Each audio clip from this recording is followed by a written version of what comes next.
So this is a bridge truss analysis problem, similar to one that you might find on the professional engineering license exam. And I drew out a diagram of it here. And so you see we have some forces acting on these joints here, all acting downwards, and I wrote out the distance between these joints here and these joints here. And so the question asks to find the forces in members GH, HE, and DE, and also to state whether they are in tension or compression. So we don't get confused, let's go ahead and mark those members on here. So we have GH, HE, and DE.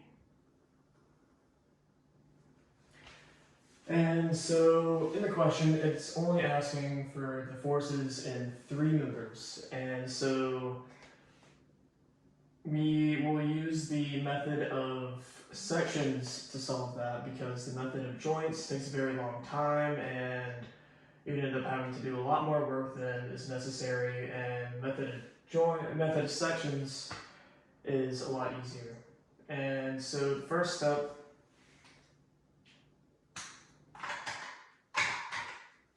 is to find the reaction forces at F and A. And so let me grab the marker.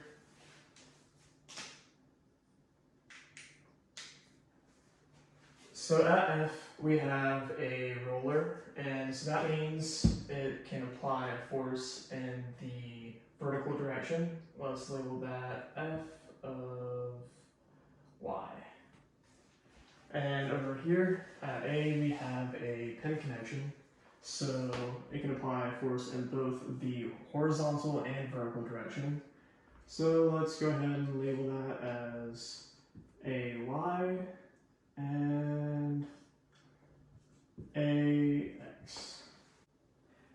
And to solve for these forces, we will use the equations of equilibrium, and the equations of equilibrium are the sum of the forces in the x direction, the y direction, and the moment about a point is equal to 0. And so let's do the sum of the forces in the x direction.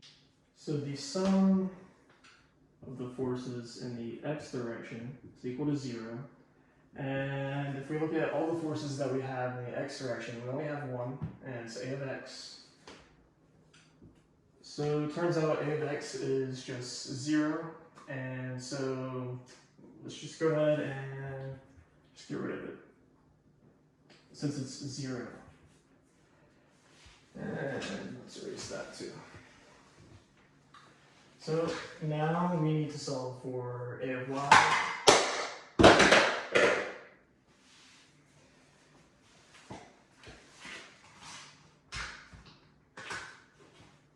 So now we need to solve for A of y and F of y. So we can do the moment about point A, and let's say that this direction is positive.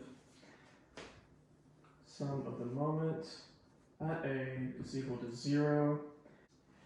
We have F of y, and that brings you in this direction, which is positive. And all the other forces here, the 9, the 4, and the 7, all bring you in the negative direction. And so we can write that out. So 8 meters away, we have F of y, and then 2, 4, 6, we have 7 kilonewtons down, and it's going in the negative direction. So 6 meters times 7 kilonewtons. And then we have 4 meters away, 4 kilonewtons down. So we have minus 4 meters times 4 kilonewtons. And 2 meters away, we have 9 kilonewtons in the negative direction.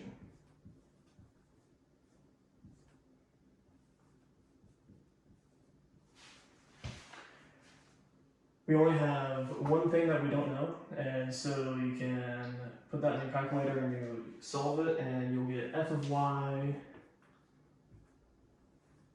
is equal to 9.5 kilonewtons. go ahead and write that on the diagram. So this is 9.5 kilonewtons. Alright, now to solve for A of y, we can just do the sum of the forces in the y direction.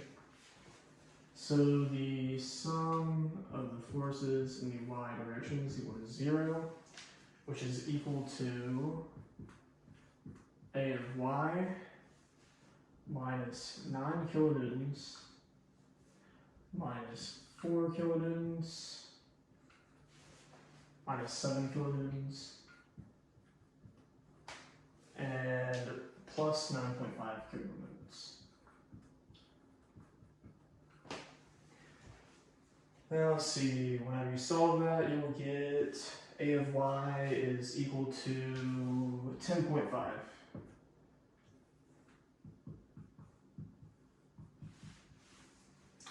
Let's write that on the diagram. 10.5 kilonewtons. Alright, so the next step in the method of sections is we are going to section the truss. So we're going to cut the truss through the members that we're interested in. And those are labeled here. And so we're going to cut the truss here. And let's do that in red. So let's imagine a cut here. Next, you have two sides. And you want to pick the easier side to work with. And so the left side has a lot more stuff going on, and the right side is a lot smaller, a lot less stuff going on. So let's draw the right side of that. And so it looks something like this.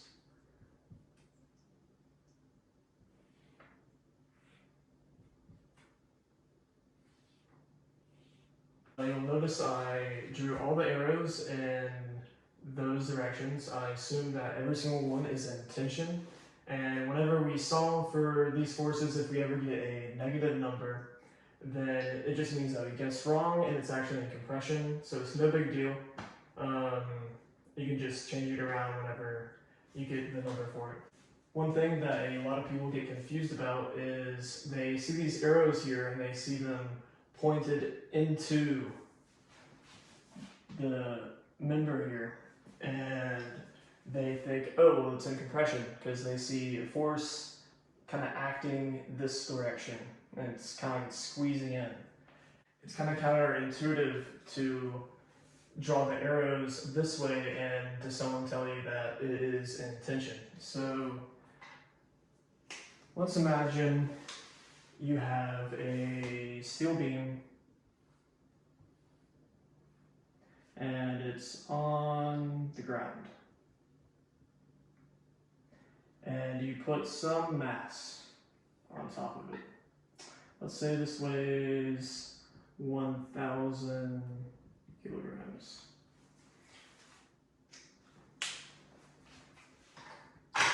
So this mass is going to apply force downwards on this beam. So let's draw it like that. And for every force, there is an equal and opposite reaction. So let's draw force here.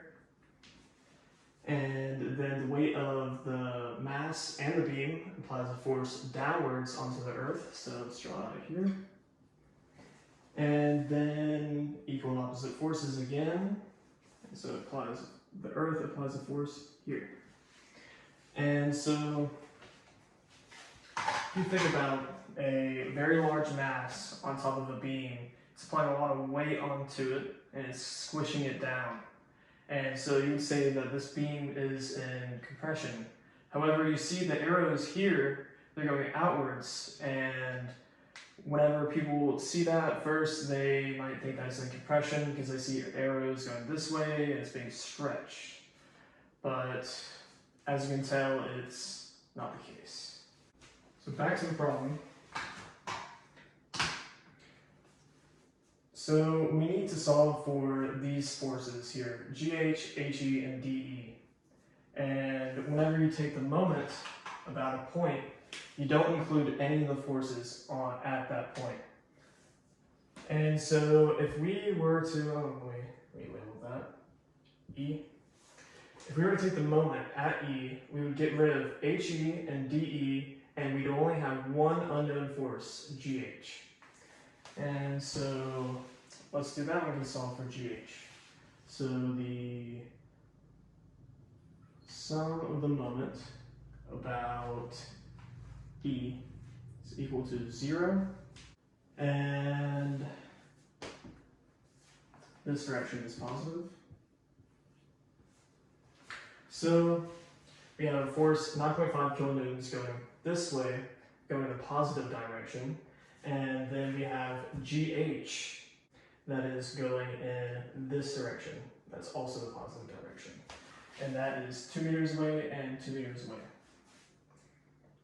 So we can write that down. So 2 meters times GH plus 2 meters times 9.5 kilonewtons.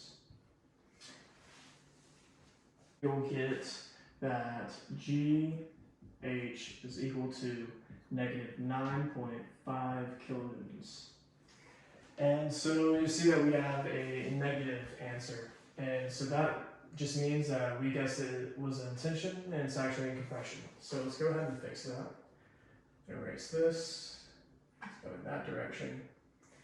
And that would make this negative, and make that positive. Let's write that one here too. 9.5 kilonewtons.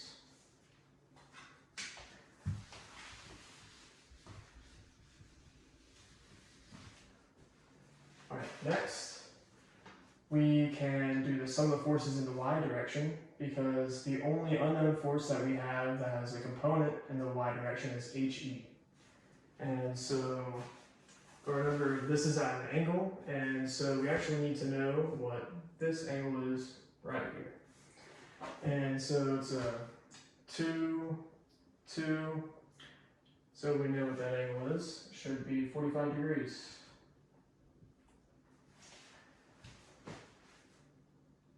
Alright, and then let's do the sum of the forces in the y direction.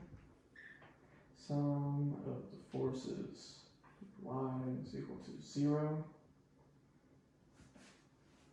which is equal to 9.5 kilonewtons minus 7 kilonewtons plus HE, and it will be sine of 45 is the component that's in the y direction, so sine of 45 degrees.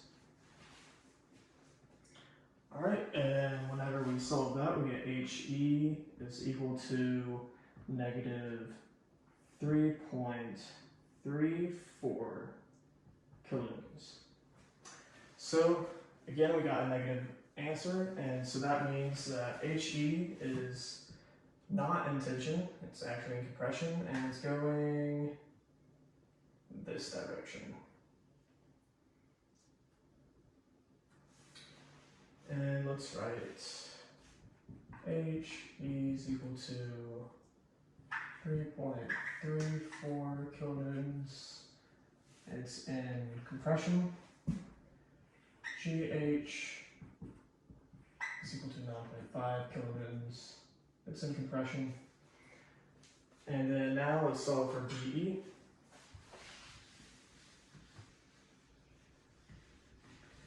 Next, we can use the sum of the forces in the x direction. So that would be sum of the forces in the x direction is equal to 0, which is equal to 9.5 kilonewtons plus 3.34 kilonewtons times the cosine 45 degrees. And then minus d. And whenever we solve that, we get dE is equal to 11.86 kilonewtons, and it is in tension.